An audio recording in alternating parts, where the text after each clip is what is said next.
Okie doke. Hopefully the lighting's okay. Alright, we're just gonna go for it. Blah, blah. Hey fellow fiction fanatics, I'm Chase. Welcome back to my channel. Today I'm going to be doing my November wrap-up.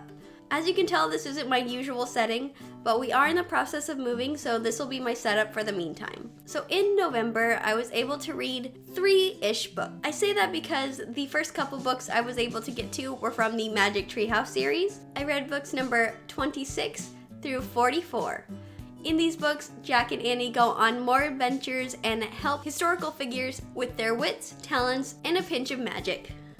So these books are where the Merlin Missions began, and I really liked how these books grew with their audience. You could definitely tell this by the riddles. They're more difficult than they had been in the past books. I wish I'd been able to read all 55 within the past 3 months, but that wasn't the case. I definitely will be finishing up these books just because why not? I'm already this far in. But I really did enjoy my reread of this series, and it definitely held up from when I was a kid.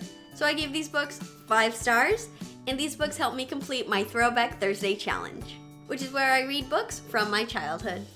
The second book I was able to read was Daughter of Smoke and Bone by Laini Taylor. So I do recommend going into this book fairly blind.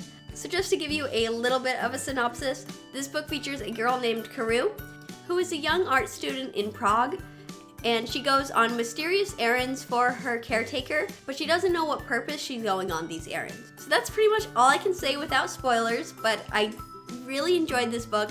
I thought it was incredibly intriguing. There were a lot of great quotes in this book, and I thought the characters were really great. I think my favorite part was about learning what happened in the past, and I love seeing how everything came together. Although this book had a slow start, I was engaged the entire time. This first book is definitely just the tip of the iceberg, and I need to know what happens next. So I'm definitely looking forward to continuing on with this series. So I gave this book 4.5 stars, and this book was chosen for me by my friend Emily. And the third and final book that I was able to read was Otherworld by Jason Segel and Kirsten Miller. So this book was pitched as a video game that is so addictive you never want to leave. And that's just not what it was. For that being the only synopsis, this book featured the outside world far too much. And honestly, it wasn't all that captivating, in or out of the game. Honestly, I thought the game was just vulgar and violent, and I really wasn't into it. The only thing I really liked about this book was that it helped me complete Books and Lala's Buzzword-a-thon, and that's pretty much it. I felt like it took far too long to get into the game. The characters weren't all that great. I didn't care about the plot.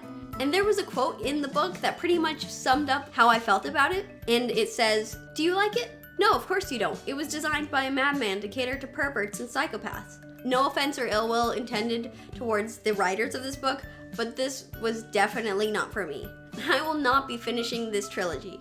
So I gave this book 2 stars. With this book, I completed my page count challenge, which is where I needed to read a book that was close to 355 pages. So those are all the books that I was able to read in November. I'd love to know some books that you were able to read, and if you read any of these, I'd love to know what you thought of them. So let me know down in the comments. As always, thanks for watching. Don't forget to like, comment, and subscribe, and don't forget to share the love. I'll see you next time. Bye.